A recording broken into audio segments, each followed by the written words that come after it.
Okay, this question is from Mari. I'm an INFP, and in practicing inner parenting, I'm realizing how much control my inner 10-year-old, the historian, has over my body, especially my stomach. Yeah. It doesn't take more than a fleeting memory, a flicker of thought, or smallest trigger, a smell, for example, to make my stomach tense up. I'm guessing that this is to do with inward-facing sensing, making experiences, especially bad ones, into cellular memory. That's exactly what's happening. It's an amazing gift when used in a healthy manner. For example, it helps me to know instantly what is right and wrong according to my adult self, the ethicist. But used in an unhealthy way, it has such huge negative impact on my life. I'm wondering how I can go about releasing this unhealthy cellular memory. Okay, fantastic question. I love the cellular memory work. I have been a big fan of it, and a practicer, a person that practices cellular memory release, must be 15 years. So a big fan over here. Welcome. So for those of you who don't know what cellular memory is, I'll just give a little bit of background, and it's a part of answering this question as well. So cellular memory is something that it's a memory that we're storing in our bodies as opposed to in our brains. Oftentimes we think that our brains are the only part of our body that stores memory, but in fact that's not true. If you want to look into this statement, that's not true. All you got to do is look into like kidney or heart or lung transplant patients and their recollections of getting memories that they knew that they didn't actually live in their own lives, but memories that have then been confirmed to be accurate from the life of the donor. Okay, so just this is a real thing. It's not just, there's a lot of research out there, so you can go ahead and search for that. So cellular memory, so we can store memory in all the cells of our bodies. Now, the great news is that most of the cells of our bodies regenerate. Old cells die, new cells are grown. Depending on how much we hold on to, for example, past trauma, determines how our cellular memory travels from one cell to another in terms of generations. So if you had, let's just say that you were assaulted, and then 7 years later, literally all of your cells in your body have regenerated. Let's just say that that's how it goes. Then in 7 years' time, you shouldn't have that memory on a cellular level unless you were holding on to it. Now, I am not in any way saying that you should just be magically able to let go of trauma that happened in your life. Not at all. Not at all. Quite the contrary. We need to deal with this. And yes, it takes 7 years to build a new body, for example.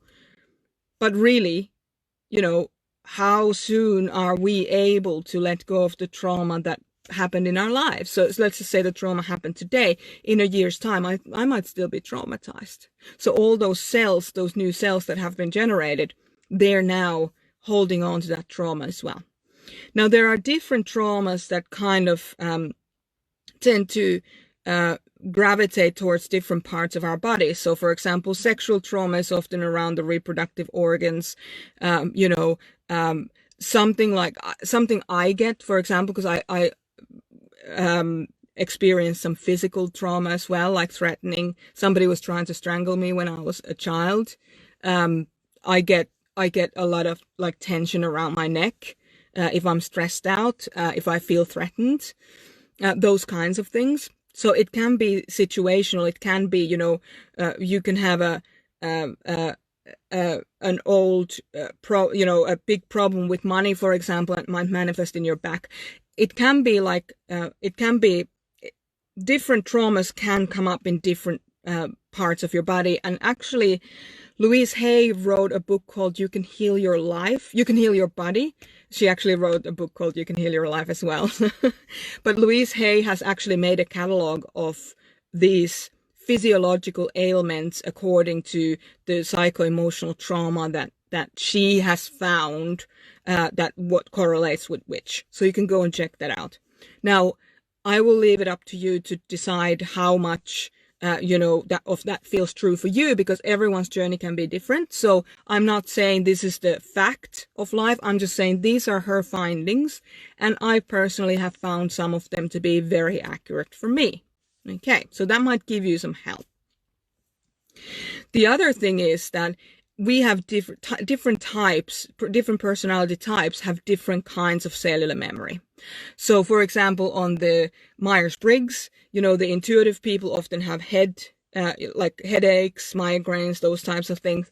The sensory people often have things like joint problems. This is just something I've noticed. I don't have data to back this up, but just things that I've noticed myself.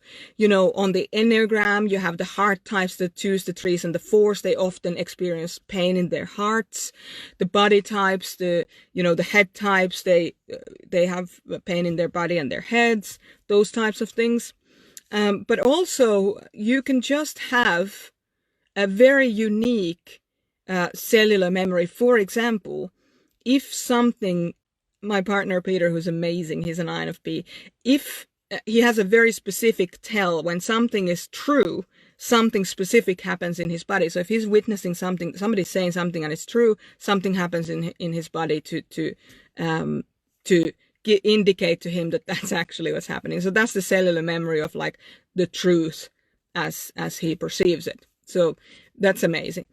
So yes, it can work to your benefit, absolutely, when you do proactively make positive memories and lodge them in your body. So something positive happens, you recognize it, you dwell in it, you embrace it with all of your heart, and then you can even imagine where in your body you might put it, that positive memory.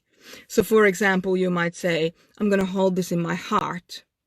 Or, if you want to be funny about it and you've realized that you have a chip on your shoulder, you can just keep going like this, So there are many, many different ways of doing it in a positive, playful way.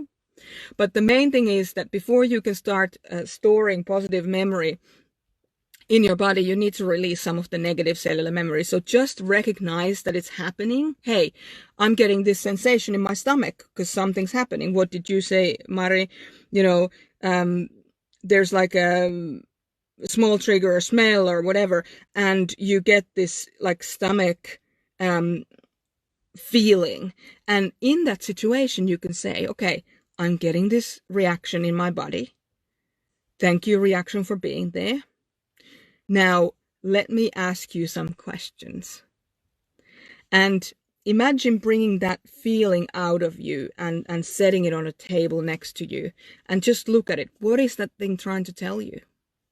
What's there that is going unnoticed because the sensation is so overwhelming?